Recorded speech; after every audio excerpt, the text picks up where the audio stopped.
भारत हिंदू राष्ट्र कैसे बने? भारत हिंदू राष्ट्र सरकारें तो बना नहीं सकती हैं। सियावर रामचंद्र की जो गुरुदेव वीरेंद्र कृष्ण शास्त्री जी की यात्रा निकाल रहे हैं, हिंदू एकता यात्रा, क्या इस यात्रा से हिंदू राष्ट्र घोषित हो सकता है? बागेश्वर वाले महाराज जी का एक नारा है, जात पात की करो विदाई, हम सब हिंदू भाई भाई। जय भीम का बड़ा नए नए मंदिर बन रहे हैं, आम इंसान को भगवान का दर्जा दे रहे, क्या ऐसा ही है? पूर्व काल में कुछ बेवकूफ लोगों ने उनके साथ कुछ अभद्रताएं की हैं।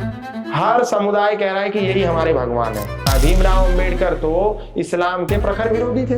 बुद्ध कह रहे हैं कि सत्य ही बोलना, ये दिन भर झूठ बोलते हैं कि बाबा साहब भीमराव अंबेडकर ने संविधान बनाया। अब संविधान हाथ में लेने से तो कोई संविधान निर्माता नहीं बन जाता ना। 370 जब हटी तो ऐसी थोड़ी हट गई। राम मंदिर अस्तित्व में है ये तो हो गया, क्योंकि जैसे ही बना इस्लामिक स्कॉलर्स ने ये बयान दिया कि इंशाअल्लाह जब हमारी सत्ता आएगी तो हम राम मंदिर को ध्वस्त कर देंगे और बाबरी की शहादत का बदला लेंगे। तुलसी पीठ डाली सो राम भद्राचार्य जी का राम मंदिर में कितना योगदान है? कोई योगदान नहीं। लेकिन जो इंसान जन्म से अंधा है उसको कल से रामायण महाभारत गीता याद है, कुछ बहुत से लोग हैं। बहुत से लोग। बाबा योगी ने एक नारा दिया था, कटेंगे तो कटेंगे।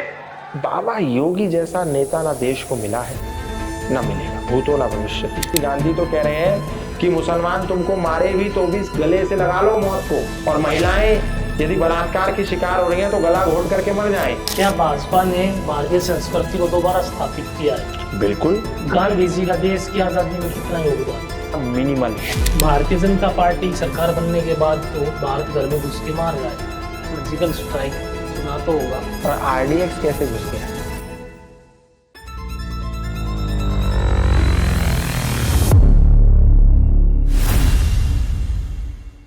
नमस्कार, जय हिंद, जय श्री राम। मैं नवीन जून हाजिर हूँ आज एक नए पॉडकास्ट के साथ। आज हमारे गेस्ट हैं गौतम खट्टर जी, जो सनातन की आवाज़ बड़े बुलंद और खुले मंच से उठाते हैं। आज हमने उनसे सनातन धर्म और हिंदू धर्म के बारे में वो सब बातें की हैं जो पहले कभी किसी पॉडकास्ट पे नहीं सुनी होंगी। तो चलिए करते हैं आज की खास बातचीत। बहुत बहुत स्वागत है आपका भाई। धन्यवाद। जय श्री राम। बहुत बहुत धन्यवाद। भारत हिंदू राष्ट्र कैसे बने? भारत हिंदू राष्ट्र सरकारें तो बना नहीं सकती हैं। एक कहावत है, जिसकी लाठी उसकी भैंस। लेकिन लाठी किसकी? लाठी उसकी जिसकी संख्या। तो संख्या के पीछे भी एक और फिगर होता है। केवल संख्या से भी लाठी हाथ में नहीं आती। संख्या के साथ साथ समर्पण। कहने के लिए अभी भारत तो हिंदू राष्ट्र है ही जी। अगर बहुसंख्या में देखा जाए तो 80, 90, 100 करोड़ तो हिंदू यहाँ है ही। 25-30 करोड़ लमसम मुस्लिम पॉपुलेशन है, बाकी क्रिश्चियन पॉपुलेशन है और बाकी पॉपुलेशन है। तो अगर संख्या की दृष्टिकोण से देखा जाए तो भारत तो हिंदू राष्ट्र है ही, क्योंकि हिंदू बहुसंख्या में है। लेकिन समर्पण कितना है, अपनी संस्कृति को वो जानते कितना है, पहचानते कितना है, उसको जीते कितना है, ये एक इम्पॉर्टेंट क्वेश्चन है। तो हिंदू राष्ट्र का जो आपने प्रश्न किया कैसे बने, जैसे इस्लाम के लोग अल्लाह ताला के प्रति डेडिकेटेड हैं, कुरान के प्रति डेडिकेटेड हैं, मोहम्मद साहब के प्रति डेडिकेटेड हैं, ऐसा सनातनी देखने को नहीं मिलता है। केवल जय श्री राम का नारा लगाना, केवल यात्राएं निकालना, केवल स्लोगन्स देना, ये हिंदू होना नहीं है। जब राम पर कोई प्रश्न चिन्ह लगे तो हमें उसका प्रतिकार भी करना और अपना ऐसा मजबूती बना के रखना समाज में कि कोई राम के विषय में टिप्पणी करने से पहले 100 बार सोचे।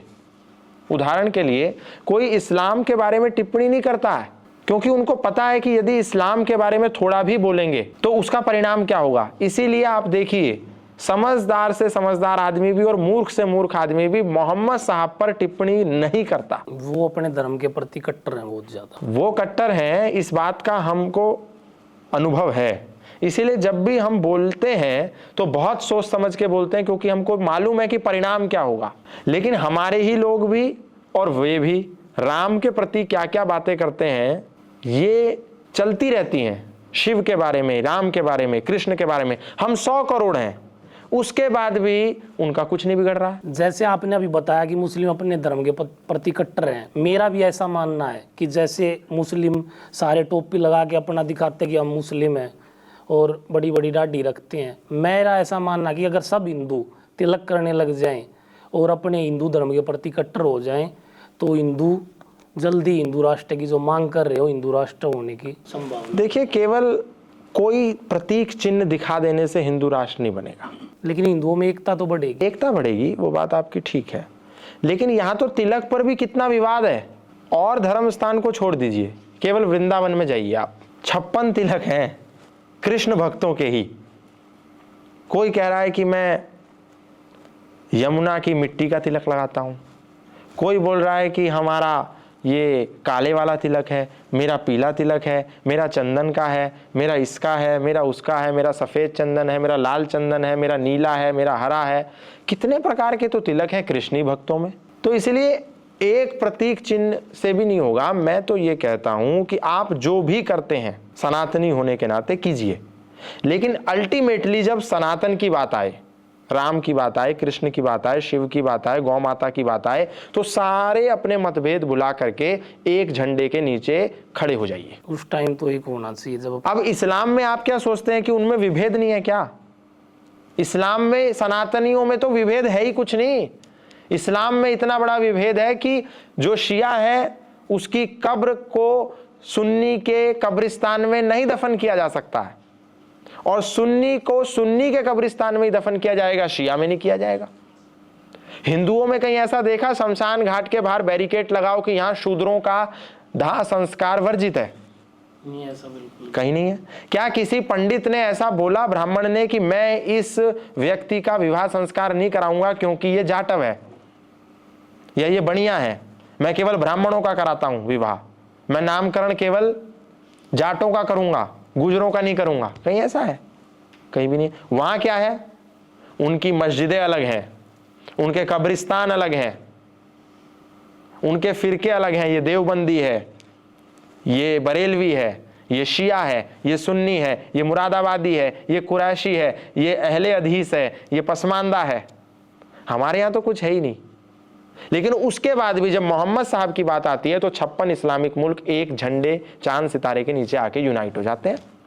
बीजेपी की एक नेत्री अनुपुर शर्मा ने एक बयान दिया और उसके पास उसके प्रमाण भी थे, कुरान के रेफरेंसेस थे, हदीस के थे। उसके बाद भी 56 इस्लामिक मुल्क जो हर दिन 12 महीने 365 दिन 24 घंटे एक दूसरे के हत्यारे बने रहते हैं, वो एक साथ एक झंडे के नीचे चांद सितारे में यूनाइट हो गए कि मोहम्मद साहब पर गलत टिप्पणी हुई है, अगर इसके ऊपर एक्शन नहीं हुआ तो हम आपके साथ अपना व्यापार बंद कर देंगे। विवाद उनमें भी है, प्रतिवाद उनमें भी है, संवाद का अभाव उनमें भी है, लेकिन जब धर्म की मजहब की बात आती है तो सब एक है। तो ऐसे ही किसी को तिलक लाल लगाना है लाल लगाओ, पीला लगाना है पीला लगाओ, सफेद लगाओ, काला लगाओ, जो लगाना है लगाओ, लेकिन समय जब आए तो एक हो जाओ। ये एक मार्ग है। और जो आप अपनी साधना करते हैं, भक्ति करते हैं, ध्यान करते हैं, पूजा करते हैं, उसको पूर्ण समर्पण के साथ करो। बहुत सुंदर बात कही आपने गौतम जी। अभी आपने यात्रा की बात की, बागेश्वर वाले महाराज जी पूज्य गुरुदेव धीरेन्द्र कृष्ण शास्त्री जी एक यात्रा निकाल रहे, हिंदू एकता यात्रा, जो 7 नवंबर से शुरू और 16 नवंबर को खत्म है। तो इससे हिंदुओं को क्या फायदा होगा और क्या इस यात्रा से हिंदू राष्ट्र घोषित हो सकता है? देखिए, एक यात्रा से कभी भी कोई परिणाम नहीं निकलता है, ये तो सतत प्रयास है। और ये केवल एक धीरेन्द्र शास्त्री जी की यात्रा नहीं है, ये हर सनातनी की अपनी अपनी अलग अलग यात्रा है। धीरेन्द्र शास्त्री एक यात्रा निकाल रहे हैं, एक यात्रा शंकराचार्य भगवान अभिमुक्तेश्वरन निकाल रहे हैं, एक यात्रा निश्चलानंद सरस्वती जी निकाल रहे हैं। हर व्यक्ति अपनी अपनी एक यात्रा कर रहा है। एक यात्रा पुष्पेंद्र कुलश्रेष्ठ निकाल रहे हैं, विचार की यात्रा। एक यात्रा अश्वनी उपाध्याय विचार क्रांति की यात्रा निकाल रहे हैं। ऐसी तो असंख्य यात्रा इस देश में हर दिन सतत चल रही है। तो एक यात्रा से हो जाएगा तो ये तो ऐसा हो गया कि एक मेलोडी खाओ और सारी समस्याओं का समाधान पाओ, तो ऐसा तो है नहीं। हाँ, इससे ये ज़रूर होगा कि एक शक्ति प्रदर्शन है, कि सनातनी एकजुट होकर के आ रहे हैं। तो ये जो इवेंट्स हैं, इस तरह के जो आयोजन है, ये लोगों में एक भावना पैदा करते हैं, जागरूकता पैदा करते हैं। और ऐसे इवेंट कोई पहली बार नहीं हो रहे हैं। इस तरह के कार्यक्रम धीरेन्द्र शास्त्री जी से पहले भी बहुत से महापुरुष थे। करपात्री जी महाराज ने कितनी बड़ी बड़ी यात्रा निकाली, स्वामी श्रद्धानंद ने कितनी बड़ी बड़ी यात्रा निकाली, आज धीरेन्द्र शास्त्री यात्रा निकाल रहे हैं। यात्राओं से बहुत इस दुनिया को, देश को मिला है। महात्मा गांधी ने यात्रा निकाली, राहुल गांधी ने यात्रा निकाली, तो जो जो यात्रा निकालता है वो कुछ भी उसका उद्देश्य हो वो सार्थक तो होता ही है। तो सबका अपना एक अंश है, ये यज्ञ है, एक ये यज्ञ है। तो धीरेन्द्र शास्त्री जी की उसमें कुछ आहुतियाँ हैं, कुछ आहुतियाँ उसमें निश्चलानंद सरस्वती जी महाराज की हैं, कुछ आहुतियाँ उसमें करपात्री जी ने दी थी जब वो थे, कुछ आहुतियाँ आपको इनको आगे सबको देनी है। बागेश्वर वाले महाराज जी का एक नारा है कि जात पात को मिटाना है, हिंदू राष्ट्र बनाना है। क्या जात पात कभी मिट सकती है? बिल्कुल मिट सकती है, क्यों नहीं मिट सकती? जब जो बनता है उसको तो मिटना ही है। लेकिन आजकल हर जाति के नए नए भगवान बनते जा रहे हैं। जैसे अभी जय भीम का बड़ा नए नए मंदिर बन रहे हैं जो एक आम इंसान को भगवान का दर्जा दे रहे हैं। क्या ये सही है? एक कोई भी चीज घटित हो रही है उसके पीछे बहुत सारे पैरामीटर, बहुत सारे एक्सटर्नल एस्पेक्ट काम करते हैं। ऐसे ही जय भीम का जो ये नारा है, जो भीम को भगवान बना देने का नारा है, इसके पीछे बहुत सारी चीजें काम करी हैं। एक तो ये कुछ लोगों का षड्यंत्र है, सनातन से लोगों को काटना है। अब उसके लिए 5-6 ऑप्शन है। उनका टारगेट विधर्मियों का एक ही है, शत्रुओं का टारगेट एक ही है कि लोगों को सनातन से काटना है, सनातन में फूट पैदा करनी है। तो अब फूट कैसे पैदा होगी? जैसे ये सामने जून साहब बैठे हैं, तो उनका आप उनके लिए एक ऑब्जेक्ट है, एक पर्सन है, एक वोट है, एक व्यक्ति है, एक संख्या है, कुछ भी कह लीजिए। उनका एक ही टारगेट है कि या तो जून साहब को मुसलमान बनाओ, मुसलमान बनाने के लिए कन्वेंस किया जाएगा, बहुत सारी चीज़ें रची जाएंगी, आप नहीं बने तो कोई बात नहीं। दूसरा प्रोडक्ट है क्रिश्चियन बनाओ, क्रिश्चियन नहीं बने तो कोई बात नहीं, इनको वामपंथी बनाओ, वामपंथी बने कोई नहीं बने कोई बात नहीं, इनको नवबौद्ध बना दो, नवबौद्ध नहीं बने कोई बात नहीं तो इनको नास्तिक बना दो। उनका टारगेट है कुछ भी कुछ करके इसको आदमी को काटना है, हिंदुओं को कन्वर्ट करना है। वो मुसलमान बना ले, ईसाई बना ले, वामपंथी बना ले, कम्युनिस्ट बना ले, या फिर नास्तिक बना ले, या नवबौद्ध बना ले, उनका टारगेट पूरा है। अल्टीमेट गोल इज टू कि इसको डिस्ट्रॉय करना है। तो आपने जो भीमवाद की बात करी, तो एक तो कारण ये है कि एक पैरेलल भगवान खड़ा कर दो ताकि राम का अस्तित्व डाउन किया जा सके। दूसरा एक कारण और भी है कि पूर्व काल में कुछ बेवकूफ लोगों ने, कुछ अपने हमारे ही भाइयों ने उनके साथ कुछ अभद्रताएं की हैं, सबने नहीं की। कुछ जगह पर छुआछूत, भेदभाव, ऊंच नीच, तिरस्कार ये हुआ है। इसका ये रिएक्शन है कि आज ये सारी चीजें घटित हो रही है। मोहम्मद अली जिन्ना के पिता और उनके दादा प्रेमजी भाई ठक्कर, उनके साथ जातिवाद हुआ, उनके साथ छुआछूत हुई, उनको समाज से बहिष्कृत कर दिया गया, उनको हीन दृष्टि से देखा गया। तो जो जिन्ना के पिता थे उन्होंने कहा कि मेरे पिता ने तो ये सब झेल लिया लेकिन मैं इसको बर्दाश्त नहीं करूंगा, और वो वहां से कट करके मुसलमान बन गए। सोचो ये जातिवाद कितना घातक है और इस जातिवाद को समाप्त करना कितना अनिवार्य है कि अगर ये जातिवाद ना होता तो मोहम्मद अली जिन्ना के पिता कभी भी मुसलमान नहीं बनते। मोहम्मद अली के पिता मुसलमान नहीं बनते तो मोहम्मद अली जिन्ना मुसलमान नहीं बनता। मोहम्मद अली जिन्ना मुसलमान नहीं बनता तो मोहम्मद अली जिन्ना कभी भी मुस्लिम लीग की स्थापना नहीं करता। मुस्लिम लीग की स्थापना नहीं होती तो डायरेक्ट एक्शन डे भी नहीं होता। डायरेक्ट एक्शन डे नहीं होता तो भारत और पाकिस्तान का पार्टीशन नहीं होता।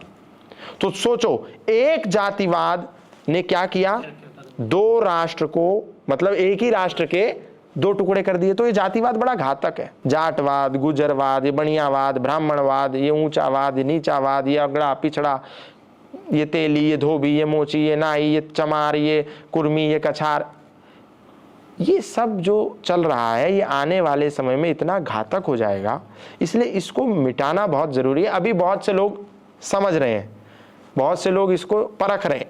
तो ये जो आपने बात कही भीमवाद की, ऐसा हर जगह हो रहा है। हर समुदाय कह रहा है कि यही हमारे भगवान है, यही हमारे देवता हैं। भीमराव अंबेडकर तो इस्लाम के प्रखर विरोधी थे। पाकिस्तान और पार्टीशन ऑफ इंडिया जो उन्होंने पुस्तक लिखी उसमें जाकर के पढ़ लीजिए। और शूद्र वाली जो उन्होंने किताब लिखी उसका नाम मुझे याद नहीं आ रहा है, शूद्र के ऊपर उन्होंने एक पुस्तक लिखी, उसका टाइटल ऐसे ही था कुछ शूद्र। उसमें उन्होंने बताया कि ये आर्यन इन्वेजन थ्योरी जो है कि आर्य तो बाहर से आए, ये मूल निवासी नहीं थे, ये पूरा फ्रॉड है।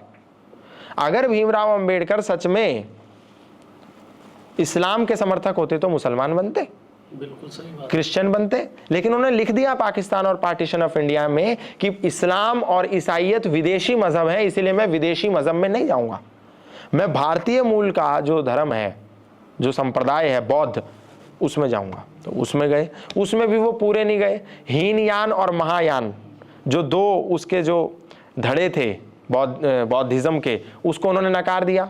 उन्होंने नया अपना नव बौद्ध करके अपना ही चला दिया। तो उनका एजेंडा भी कुछ अजीबोगरीब किस्म का ही था। आज जो लोग बौद्ध खुद को कहते हैं वो बौद्ध के बारे में कुछ जानते नहीं। Bauddh is none other than Triratna. Bauddh is none other than meditation. Meditation से अतिरिक्त जो भी है उसका बौद्ध से कोई लेना देना नहीं है। ये जितने भी बौद्ध की मूर्तियां बना रहे हैं, बौद्ध के ऊपर पानी डाल रहे हैं, बौद्ध की आरती कर रहे हैं, बुद्ध भगवान के नाम पे बुद्ध पूर्णिमा हिंदू मनाने लगे। अगर आज बुद्ध भगवान आ जाएं तो हिंदुओं को 4 जूते मारें कि ये बुद्ध पूर्णिमा क्या है। मैं तो इसी पाखंड का विरोध करता था। बुद्ध की पूर्णिमा के नाम पे स्नान कर दिया। अब उस बुद्ध पूर्णिमा में लाखों लोग आस्था की डुबकी लगा रहे हैं गंगा में जाके कि बुद्ध पूर्णिमा में स्नान करेंगे, बुद्ध भगवान प्रसन्न होंगे और हमारे पाप धुल जाएंगे। बुद्ध होते तो इनको जूते मारते, और भीमराव अंबेडकर होते तो इनको, दलितों को और जितने भी बौद्ध जो कह रहे हैं कि नमो बुद्धाय नमो बुद्धाय, बुद्ध भगवान इनको जूते मारते। ये क्या है नमो बुद्धाय? विपश्यना के अतिरिक्त बुद्ध का और कोई मतलब नहीं था। अष्टांगिक मार्ग बुद्ध का संदेश था। कहाँ से आया? सनातन से आया। महर्षि पतंजलि अष्टांग योग में, इसमें योग दर्शन में अष्टांग योग की चर्चा करते हैं, और वहीं बुद्ध ने अष्टांगिक मार्ग की चर्चा करी है। कहाँ से आया? यहीं से तो गया। पंचशील कहाँ से गया? सनातन में से गया। चोरी नहीं करना, व्यभिचार नहीं करना, मांस नहीं खाना, कहाँ से गया? सनातन से गया। वही भगवान पतंजलि कह रहे हैं, अहिंसा सत्य अस्तय ब्रह्मचर्य परिग्रह यमः। उसी बात को बौद्ध ने कह दिया है। अंतर कुछ नहीं है। लेकिन ये जितने भी लोग हैं सारे व्यभिचारी हैं, सारे मांस खाते हैं। बुद्ध तो कह रहे हैं मांस खाना वर्जित है। बुद्ध कह रहे हैं कि सत्य ही बोलना है। ये दिन भर झूठ बोलते हैं कि बाबा साहब भीमराव अंबेडकर ने संविधान बनाया। बाबा साहब भीमराव अंबेडकर कह रहे हैं भाई मेरा संविधान बनाने में कोई रोल ही नहीं है। अभी संविधान से आपका जिक्र आया, हम बचपन से पढ़ते आ रहे कि बाबा साहेब ने संविधान बनाया है। लेकिन जितना मैंने पढ़ा है, जितना मैंने भीमराव जी के बारे में, बाबा साहेब के बारे में जाना है कि उनको तो संविधान लिखा लिखा मिला था, बस उन्होंने उसका। बाबा साहब भीमराव अंबेडकर जब संविधान सभा बनी तो उसके सदस्य ही नहीं बन पाए। पूरे जीवन में कभी चुनाव नहीं जीते बाबा साहब भीमराव अंबेडकर। तो ये मिथ्या क्यों फैली हुई है? ये बस कांसी राम एक नेता हुए, जब वो थे वहां उनका दबदबा था, उन्होंने भीमराव अंबेडकर को खड़ा कर दिया। अब जब खड़ा कर दिया तो भीमराव अंबेडकर आइकन हो गए। जब आइकन हो गए तो उनके नाम पे वोटबाजी होने लगी। जब वोट बैंक बन गए भीमराव अंबेडकर तो सब इस बात पे लड़ने लगे कि भीमराव हमारा है, वो कह रहे भीमराव हमारा है।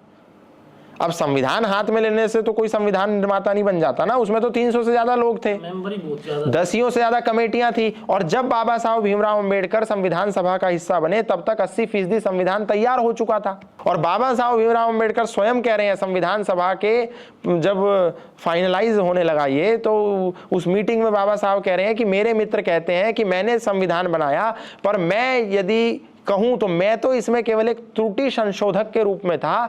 असली श्रेय यदि किसी को जाना चाहिए तो BN राव साहब को जाना चाहिए, क्योंकि इन्होंने विदेशों में भ्रमण करा, कई देशों के संविधानों का अध्ययन किया। ये असली संविधान निर्माता है, मैं नहीं हूं। भीमराव अंबेडकर कह रहे हैं। काम किसी ने किया और श्रेय कोई ले गया? काम तो खैर सब ने किया, क्योंकि 300 से ज्यादा लोग थे, 10 कमेटियां थी, संशोधन committee, legal committee, drafting committee, निर्माण समिति, ऐसी कई सारी समितियां थी। उसमें से एक समिति ड्राफ्टिंग कमेटी थी जिसके चेयरमैन बाबा साहब भीमराव अंबेडकर थे, है ना। तो बाबा साहब भीमराव अंबेडकर एक कमेटी के चेयरमैन थे। वो भी कब बने? संविधान सभा निर्माण हो जाने के 4-5 महीनों के बाद। तब तक 4 संविधान सभा की बैठक हो चुकी थी, 100 से ज्यादा सामान्य मीटिंग हो चुकी थी, 80% से ज्यादा काम हो चुका था। उसके बाद वो आए, लेकिन राजनीतिक तंत्र ने उनको हीरो बना करके खड़ा कर दिया।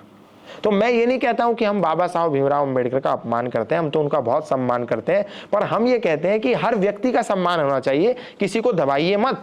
सही बात है, बिल्कुल।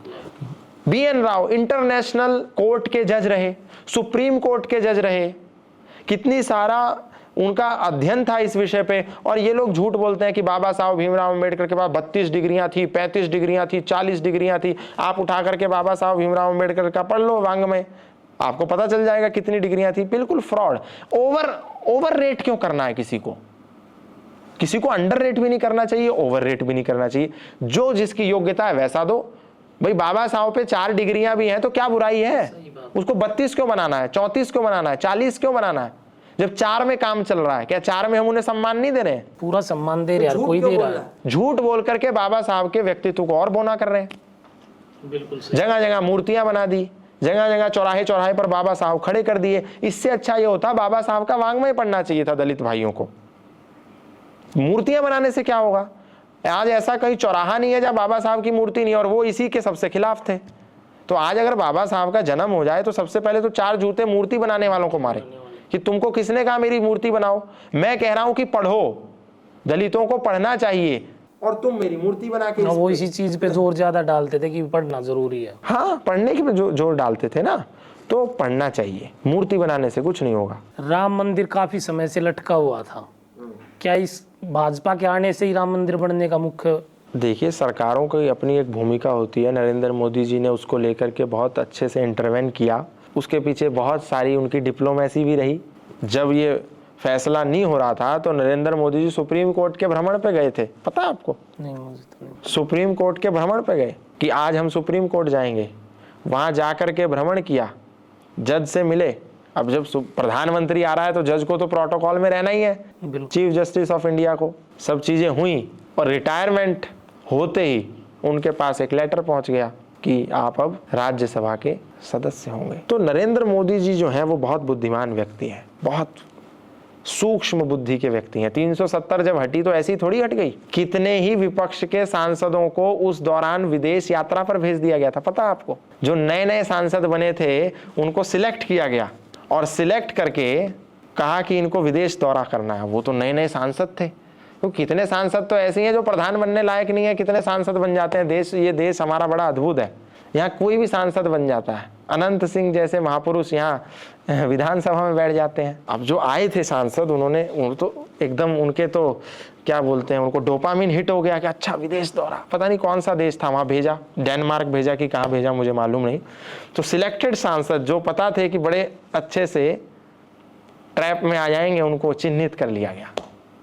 ये 2 गुजरातियों के माइंड बड़ा कलाकार है, तो उन्होंने ट्रैप बनाया और ऐसे देश भेजा कि जहां पे जाने के बाद हफ्ते भर से पहले लौटने की फ्लाइट ही नहीं थी। अब यहां से उड़ गए, जैसे ही उड़े इधर घोषणा हो गई, अमित शाह जी ने घोषणा कर दी कि भाई 370 पर चर्चा होनी है संसद में। अब वो तो गए, उनका तो वोट गया ना। बिल्कुल। इधर इन्होंने अपना बहुमत का गठजोड़ बना करके उसको पास कर दिया। लेकिन देश हित के लिए तो बहुत बड़ा काम था। वही तो कह रहा हूँ, बुद्धिमानी, हर चीज के पीछे हमको बुद्धिमानी लगानी पड़ती है। तो जो इन्होंने राम मंदिर हो, ऐसी नहीं चीजें बनती हैं, इसमें बड़ा स्ट्रेटेजी लगानी पड़ती है। तो इन दोनों ही महापुरुषों ने बड़ी स्ट्रेटेजी का प्रयोग किया अलग अलग समय पर, और आज उसका बहुत अच्छा परिणाम है कि राम मंदिर भी अपने अस्तित्व में है। बिल्कुल। लेकिन राम मंदिर अस्तित्व में है ये तो हो गया, राम मंदिर कब तक अस्तित्व में रहेगा और कब तक हम इसको बचा के रखेंगे, ये बड़ा विषय है। क्योंकि कृष्ण मंदिर जब तोड़ा गया औरंगजेब के द्वारा और फिर राजाओं ने बना दिया, तो बनाने के बाद वो फिर कितनी बार टूटा? 10 बार टूटा, 10 बार बनाया गया। इसका मतलब बना देने का मतलब ये नहीं है कि विजय हो गई, रक्षण करना ये इंपॉर्टेंट है। तो अब कितने दिन तक बना रहेगा ये बड़ी बात है, क्योंकि जैसे ही बना तो सारे बड़े बड़े इस समय भारत के बहुत से लोगों ने, इस्लामिक स्कॉलर्स ने ये बयान दिया कि इंशाअल्लाह जब हमारी सत्ता आएगी तो हम राम मंदिर को ध्वस्त कर देंगे और बाबरी की शहादत का बदला लेंगे। यूट्यूब उठा के देख लो, दिया मैंने सुना है। तो प्रश्न ये है कि कब तक रहेगा? नरेंद्र मोदी जी आए, सदा कोई रहता नहीं है, कल चले जाएंगे। योगी जी आए हैं, सदा रहने नहीं है, कल चले जाएंगे। क्योंकि जो कल आए थे अटल बिहारी वाजपेयी वो भी चले गए, राजीव गांधी आए थे वो भी चले गए, इंदिरा गांधी आई थी वो भी चले, अमर कोई नहीं है। तो विषय क्या है, कब तक रहेगा? क्या जो हमारे पूर्वजों ने यानी हमारे बड़ों ने हमको दे दिया है, हम उसे संभाल के कब तक रखेंगे, ये बड़ा विषय है। तुलसी पीठाधीश राम भद्राचार्य जी का राम मंदिर में कितना योगदान है? कोई योगदान नहीं है। लेकिन वो तो कहते हैं कि कहने से क्या होता है, कहने से क्या होता है, कोई योगदान नहीं है। लेकिन उन्होंने जो जज थे उनको बड़े बड़े साक्ष्य दिए थे, उन्होंने बताया था। साक्ष्य उसमें बतेरे लोगों ने दिए थे, बहुत लोगों ने साक्ष्य। लेकिन एक अंधा जन्म से और किसी जज के आगे बताता कि 20 फुट नीचे खोदोगे तो एक राम की मूर्ति निकलेगी और निकल जाती है। क्या आपने वो डॉक्यूमेंट पढ़ा? नहीं, मैंने सुना है। सुना नहीं, पढ़ा नहीं। तो जब पढ़ेंगे तब आपको पता चलेगा कि उनके बयान से बना या उनके बयान से नहीं बना। ये दुनिया है, यहाँ क्रेडिट लेने की होड़ लगी है, हर कोई चाहता है मुझे क्रेडिट मिल जाए। उसमें तो अभिमुक्तेश्वरानंद जी का भी बयान था, उसमें तो विष्णु शंकर जैन का भी बयान था, हरिशंकर जैन साहब की भी रिसर्च थी, प्रोफेसर राजेंद्र जिज्ञासु की भी रिसर्च थी। हमको वही दिखता है जो इस पर रील पे आ जाता है, जो जैसा परोस देगा हम समझते हैं ऐसा ही है। अब ये आप पढ़ लीजिए। जैसे क्रिकेट की भी टीम होती है, तो टीम जीतती है तो कप्तान को ही सरे जाता है। कप्तान किसने कहा कि वो कप्तान थे? लेकिन वो अभी फिलहाल तो कौन कह रहा? सबसे बड़े सम्मानित नहीं, संती ऐसा नहीं है। वो अपने मुंह से कहते हैं कि सुनो उनका बयान, अपने मुंह से क्या बोल रहे हैं कि इस समय हिंदू धर्म का सबसे प्रामाणिक धर्माचार्य तो मैं ही हूं। इसको कहते हैं आत्ममुग्धता। स्वयं अपने मुंह से मिट्ठू क्यों बनना है भाई? पब्लिक कहेगी ना, आप क्यों कहते हैं? जगत गुरु की उपाधि भी। जगत गुरु तो यहाँ 25 घूम रहे हैं, नहीं घूम रहे हैं क्या? जगत गुरु तो बाबा संतोषानंद सतुआ बाबा भी है, जगत गुरु तो राजराजेश्वर भी है, जगत गुरु तो शंकराचार्य 4 पीठ के 4 शंकराचार्य भी हैं, और 4 से अतिरिक्त 40 फर्जी जो शंकराचार्य भारत में घूम रहे हैं वो भी तो जगत गुरु हैं। लेकिन जो इंसान जन्म से अंधा है उसको कंठ से रामायण महाभारत गीता याद है, कोई छोटी। बहुत से लोग हैं ऐसे, जैसे बहुत से लोग हैं। मतलब मैं उनका सम्मान करता हूं, आप ये मत समझिए कि मैं उनका तिरस्कार या अपमान कर रहा हूं। मैं ये कह रहा हूं जन्म से अंधा है कोई व्यक्ति तो उसका ये पैमाना नहीं हो गया ना कि वो सारे धर्माचार्यों को कहे कि मैं ही धर्माचार्य हूं, बाकी सब तो ऐवे ही है। कि निश्चलानंद सरस्वती शंकराचार्य 2 शब्द संस्कृत के नहीं बोल सकते, प्रेमानंद बाबा संस्कृत जानते ही नहीं है, तो रामभद्राचार्य जी बताएं उनका जो उत्तराधिकारी है वो कितनी संस्कृत जानता है? और धीरेन्द्र शास्त्री भी तो रामभद्राचार्य जी के शिष्य हैं। जी बिल्कुल। वो धीरेन्द्र शास्त्री कह रहे हैं भैया हम तो अनपढ़ हैं। जब धीरेन्द्र शास्त्री भागवत कथा करने के लिए बैठे तो पहला जो भागवत का श्लोक था वो अशुद्ध पढ़ दिया, तो देश के संतों ने इस पर आपत्ति करी कि आप अशुद्ध क्यों बोलते हैं। तो वो आकर के स्वयं ये कबूल कर रहे हैं कि भाई मैं तो अनपढ़ बाबा हूं, संस्कृत का मुझे कोई ज्ञान नहीं है। तो रामभद्राचार्य जी को ये टिप्पणी नहीं करनी चाहिए कि प्रेमानंद बाबा कितनी संस्कृत जानते हैं। तो संस्कृत जानना ही पैमाना हो गया क्या? वो कितने लोगों का जीवन बदल रहे हैं ये विषय नहीं है क्या? ये बात आपकी बिल्कुल सही है, लेकिन आप इतने अच्छे वक्ता हो, सनातन धर्म के बारे में इतनी अच्छी बातें करते हो, लोग आपको देखते हैं, आपके फैन भी हैं। जब आप जैसे लोग ही हमारे गुरुओं को गलत बताएंगे तो हिंदू तो कटेंगे। नहीं, मैंने गलत नहीं कहा। गलत कब कह रहा हूं मैं कह रहा हूं कि उनको बाकी संतों को टारगेट नहीं करना चाहिए। और मैंने इस पर बोला कि आज पहले हम जातिवाद पे लड़ते थे, क्षेत्रवाद पे लड़ते थे, भाषावाद पे लड़ते थे, प्रांतवाद पे लड़ते थे, अब हम गुरुओं पे लड़ रहे हैं। इस देश में आप जानते हैं 30 दिन तक एक डिबेट चली इसी विषय पर। प्रेमानंद जी के भगत अभिमुक्तेश्वरानंद जी के भक्तों से लड़ रहे थे, अभिमुक्तेश्वरानंद जी के भगत धीरेन्द्र शास्त्री के भक्तों से लड़ रहे थे, धीरेन्द्र शास्त्री के भगत अनिरुद्धाचार्य जी के भक्तों से लड़ रहे थे, और रामभद्राचार्य जी के भगत इन सारे के भक्तों से लड़ रहे थे। तो मैं तो इस बात को सबसे ज्यादा इस देश में घूम घूम करके बोलता हूं कि आप लड़िए मत, हम सबको मिलकर के धर्मांतरण से लड़ना है, लव जिहाद से लड़ना है, छुआछूत से लड़ना है, भाषावाद से लड़ना है, लैंड जिहाद से लड़ना है। हम आपस में लड़ेंगे तो वो तो चाहते ही है कि आपस में लड़ जाए। सारे आचार्यों को, गुरुओं को मिलकर के एक साथ रहना है। अब आप देखिए रामभद्राचार्य जी ने प्रेमानंद जी के बारे में बहुत अशुभनीय टिप्पणी कर दी। वो गलत है, मैं मानता हूँ, लेकिन उनकी एज ज्यादा हो चुकी है तो थोड़ा बहुत निकल जाता है। निकलता नहीं है वो बहुत विद्वान आदमी है, बहुत विद्वान महापुरुष है, ऐसे नहीं निकलता है। हमें भाषा की मर्यादा, फिर हम वो जगत गुरु हैं। ऐसा एज का कोई मैं नहीं फैक्टर मानता हूँ, वो एज का बिल्कुल फैक्टर नहीं है। वो एक स्वभाव में कुछ चीजें होती हैं, स्वभाव में होती हैं, अपने मुंह से अपनी तारीफ करना। आपने उनका शुभांकर मिश्रा के साथ पॉडकास्ट देखा? पूरा सुनिए, मैंने एक एक शब्द सुना जिसमें उन्होंने 125 बार मैं शब्द का प्रयोग किया। कितनी बार? 125 बार। मैं ये, मैं वो, मैं ये, मैं वो। तो संत के मुंह से इस तरह की बात शोभा नहीं देती। और धीरेन्द्र शास्त्री जी तो खुद गए प्रेमानंद जी के।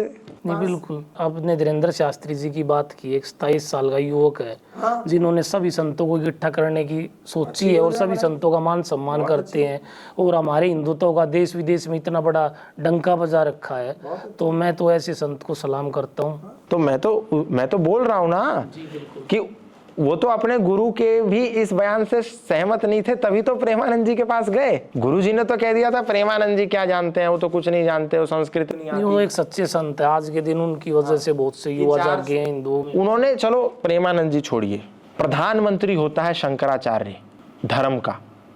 जैसे ईसाई संप्रदाय का जो प्रधान है वो पोप है, बौद्ध संप्रदाय का जो प्रधान है वो दलाई लामा है, इस्लाम संप्रदाय का जो है वो खलीफा है, ऐसे ही सनातन का जो प्रधानमंत्री है, देश का राज सत्ता का प्रधानमंत्री भी शंकराचार्य के पैर छूता है। तो उस प्रधानमंत्री के लिए निश्चलानंद सरस्वती जी के लिए कहा कि वो मेरे से संस्कृत में 4 वाक्य नहीं संवाद कर सकते हैं, तो उनको क्या जरूरत है एक धर्म के शंकराचार्य के बारे में बोलने। शंकराचार्य बहुत बड़ी चीज होती है, बहुत बड़ी चीज है। तो ये चीज मुझे आहत हुई और देश के लाखों करोड़ों हिंदुओं को आहत हुई। बाकी तो रामभद्राचार्य जी का तो दुनिया सम्मान करती है, उसमें तो कोई दो राय नहीं है, विद्वान है, रामचरितमानस जानते हैं, बहुत अच्छे महापुरुष हैं, तो उनके लिए उनके प्रति सम्मान है। बाबा योगी ने एक नारा दिया था, बटेंगे तो कटेंगे, आप इसको किस दृष्टि से देखते हो? बाबा योगी जैसा नेता ना देश को मिला है ना मिलेगा, भूतो ना भविष्यति। राजनीति में, यहाँ राजनीति में ऐसे ऐसे भी लोग हैं, कुर्सी पे बैठते ही तेवर बदल जाते हैं, सुर बदल जाते हैं, भाषा बदल जाती है, वाक्य बदल जाते हैं। लेकिन बाबा योगी चीफ मिनिस्टर बनने से पहले जो तेवर थे आज भी वही तेवर है। उस आदमी को सत्य बोलना है तो बोलना है, किसी भी कीमत पे बोलना है। हाई कमान रोक लगाए, टोक लगाए, रोके, दबाए, सप्रेस करे, he doesn't care about all these stuffs. उनको बोलना है तो बोलना है, जो करते डंके की चोट पे। तो ये तो एक बयान था, ऐसे अनेक बयान वो आए दिन देते हैं कि उल्टा लटका देंगे, जो गड़बड़ करेगा उसको बुलडोजर चला देंगे। तो वो एकदम बोल्ड व्यक्ति हैं। तो जो उन्होंने बयान दिया वो समय परिस्थिति के अनुकूल दिया और कहा कि भाई एकजुट रहो, संगठित रहो, संगठित रहोगे तो फायदे में रहोगे, कायदे में रहोगे तो फायदे में रहोगे। तो कायदा यही है कि एक साथ मिल करके रहो, और अभी अगर एक साथ नहीं हुए फिर तो कभी नहीं होगा। आज के दिन हमारे हिंदू भाई एक एक बच्चा पैदा कर रहे हैं, तो आप उनको क्या कहना चाहते हो? भाई एक कर लो चाहे अनेक कर लो, बात यहाँ क्वांटिटी की नहीं है। लेकिन हम कम तो होते जा रहे हैं ना। कम हो रहे हैं, ठीक है, अभी कहाँ कम हो गए, बहुत कम हो गए। 80-90 करोड़ तो है, लेकिन अभी उनके 50 करोड़ के आसपास मुस्लिम हो चुके हैं और 8-8, 10-10 बच्चे अभी हैं, लेकिन कल तो नहीं रहेंगे। बात से सहमत हूँ, लेकिन मैं ये कहता हूँ कि क्वांटिटी के साथ साथ क्वालिटी भी इम्पोर्टेंट है। आप एक कर रहे हो, एक ही कर लो, पर क्वालिटी का तो करो। सपोज करो आपने 4 बच्चे पैदा कर दिए, 4 जीसस एंड मैरी कॉन्वेंट में एडमिशन दिला दिया, तो 4 कर लो चाहे 40 कर लो, फायदा क्या है? कुछ भी नहीं। एक कर लो पर ऐसा कर लो योद्धा। गुरु गोविंद सिंह ने क्या कहा? चिड़ियों से मैं बाज लड़ाऊं, 1.25 लाख नल एक लड़ाऊं। तो एक योद्धा हो तो कितनों से लड़ा जा सकता है। तो कहने का जो तात्पर्य है, संख्या तो अनिवार्य है ही, शुरुआत ही हमने इसी बात से की थी, जिसकी लाठी उसकी भैंस और लाठी उसकी जिसकी संख्या। लेकिन विषय यहाँ पर यह है कि क्वालिटी कितनी इंप्रूव होगी, उसका डेडिकेशन कितना होगा। उसके 5 यदि बच्चे हैं तो 5 नमाज करते हैं, हमारे 5 हैं, हमारे 5 क्या करते हैं? हमारा एक है, वो क्या करता है? दिन भर मोबाइल देखता रहता है। वो सुबह उठते ही 5 बजे नमाज करने चला जाता है, जुमे की नमाज पे जाता है, टोपी लगाता है, कुरान पढ़ता है, अल्लाह ताला को याद करता है। हमारा क्या करता है? हमारी संस्कृति तो पीछे जाती। तो पहले जो 1 है या 2 हैं, जो 3 है, उनको संभाल लें। वो संभल गए तो वो अपने आप, फिर तो अपने आप करेंगे ना, वो 4, 5, 3, 2 जो उनके समझ में आएगा, पर उनको समझ में तो आए पहले। लेकिन वोट का भी तो बड़ा महत्व है। बहुत कल को अगर वोट ज्यादा हो, इसीलिए मैंने बोला शुरुआत में कि नरेंद्र मोदी जी और प्रधानमंत्री जो हमारे हैं वो जनसंख्या नियंत्रण को अगर लेकर के आएंगे तो फिर ये 40 कर लें, चाहे इनका वोट का अधिकार छीन लो, खेल ही खत्म हो जाएगा। जो लोग गजवाई चाहते हैं उनके लिए आप क्या कहना चाहते हो? उनके लिए तो क्या ही कहें, वो तो चाहते हैं तो चाहेंगे। हम तो अपनों को कह सकते हैं कि आप थोड़ा अवेयर रहिए, सतर्क रहिए, सावधान रहिए, सजग रहिए, और अपनी संस्कृति को अपने बच्चों को बताएं, इतिहास बताएं, सभ्यता के बारे में परिचय कराएं, हिस्ट्री से उनको अवगत कराएं। इतना करें, क्योंकि वो हमारे यहाँ नहीं हो रहा है। इसी कारण से आज तक हम गांधी को ढोते आ रहे हैं, इसी कारण से आज हम ऐसे ऐसे लोगों को ढो रहे हैं जिनका देश की आज़ादी में कोई योगदान नहीं था। वो हमारे लिए आज भी महान है, राष्ट्रपिता है। क्यों? क्योंकि हिस्ट्री नहीं पढ़ी।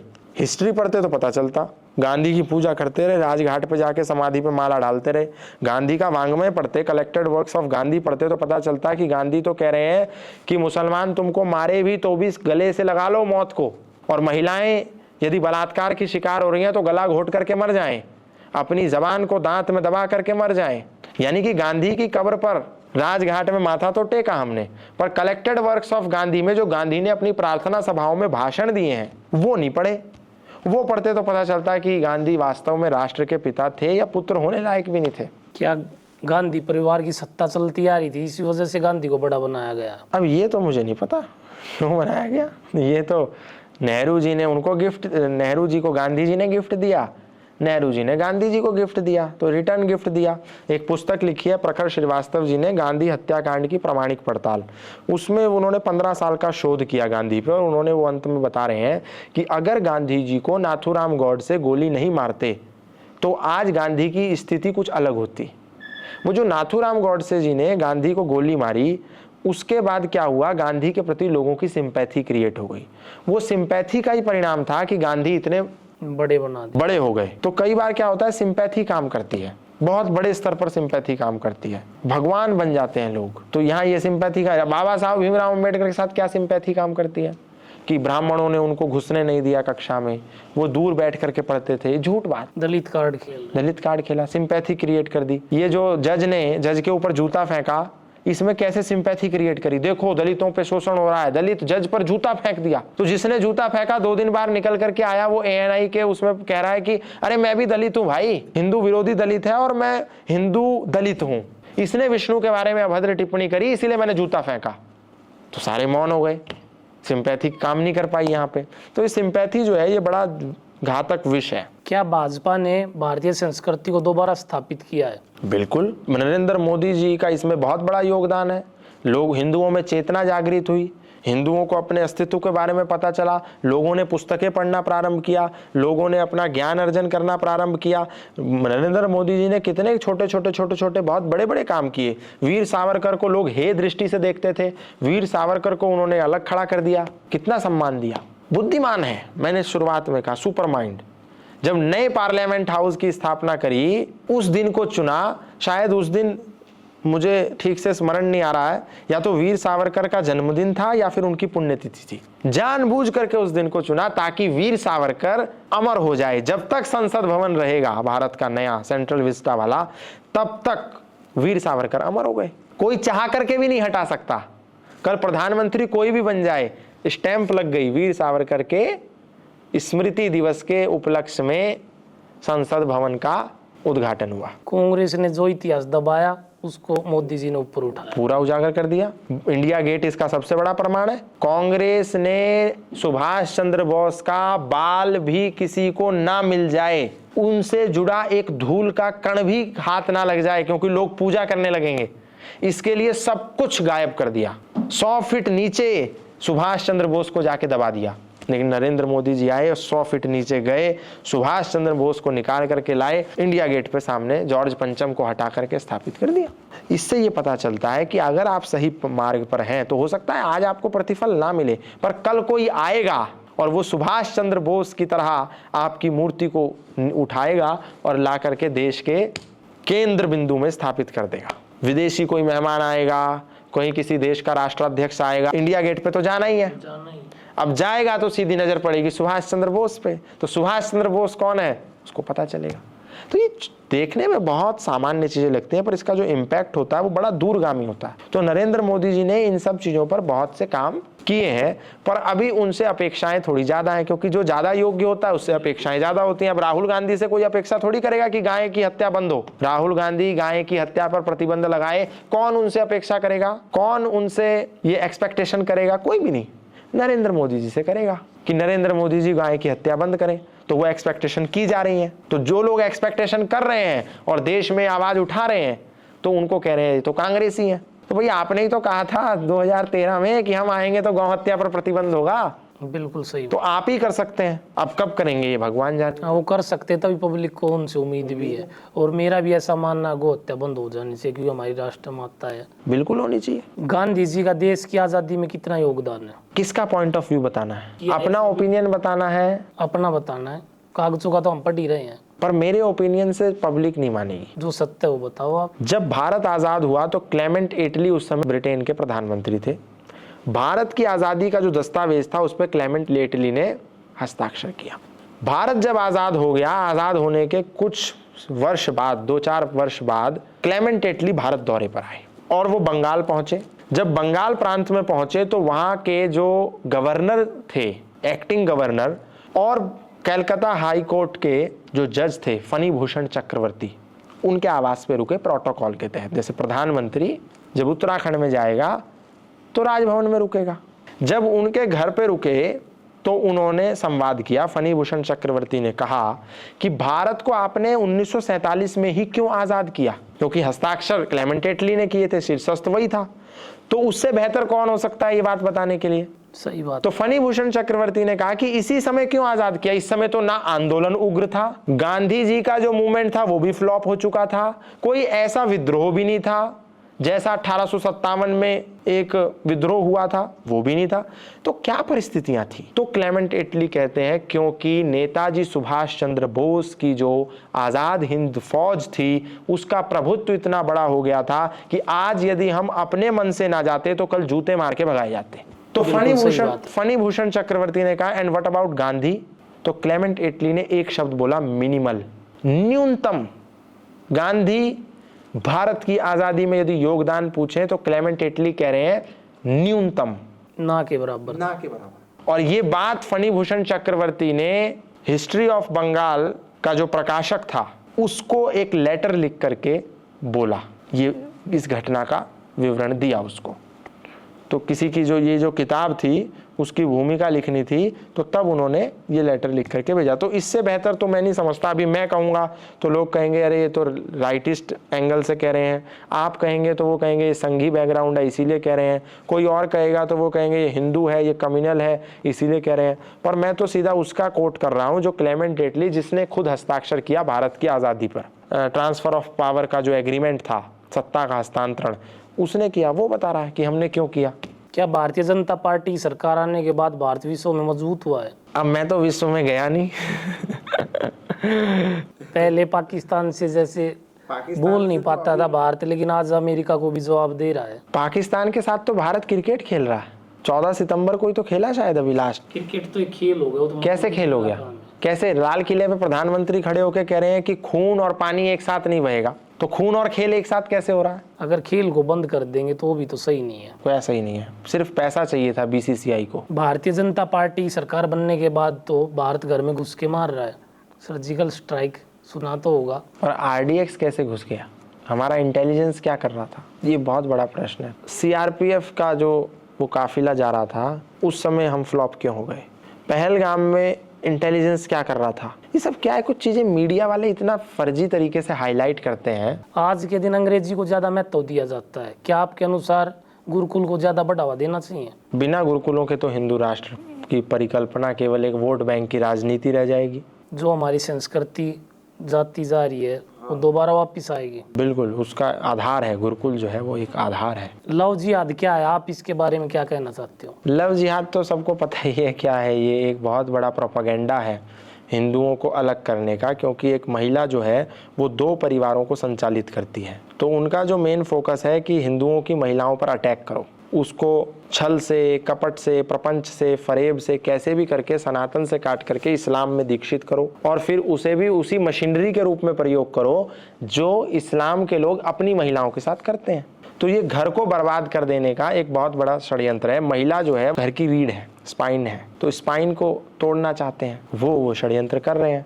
यहाँ पर लोगों को समझ में नहीं आ रहा है। जिम है, मेहंदी है, पार्लर है, ये है, वो है, सब जगह जो है इस्लामिक लोगों का कब्जा हो गया। टैटू बनाने वाले हैं, मसाज पार्लर हैं, ये सब स्ट्रेटेजी के तहत हो रहा है। सारे व्यापार पे उनका कब्जा है। और विशेष रूप से जो संस्थान, यानी जो एलिमेंट, जो मशीनरी डायरेक्टली महिलाओं से कनेक्टेड है, वो आज सारा इस्लामिक लोगों के कब्जे में है। चाहे वो पार्लर हो, बिल्कुल, उसमें तो सारे मुस्लिम घुस गए हैं। चाहे वो दूध वाला हो, चाहे वो फल वाला हो, चाहे वो जूस वाला हो, चाहे वो बिजली वाला हो, चाहे वो इलेक्ट्रॉनिक आइटम वाला हो, प्लम्बर हो, पानी वाला हो, सारे मशीन पर जो है उस समुदाय का कब्जा है।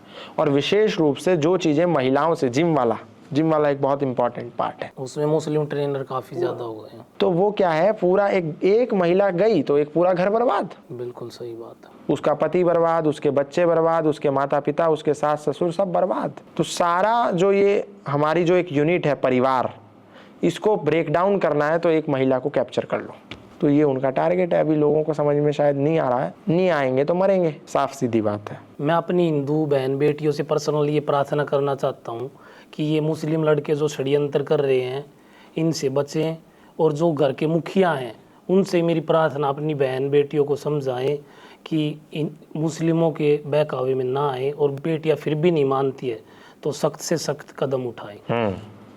बिल्कुल सही आपने। आप बहुत बड़े सनातनी योद्धा, सनातनी शेरों में पर्सनली आपको बहुत लाइक करता हूं। हमारे पॉडकास्ट पे आने के लिए आपका बहुत बहुत धन्यवाद। आभार। आपको हमारा पॉडकास्ट कैसा लगा कमेंट्स में ज़रूर बताइएगा।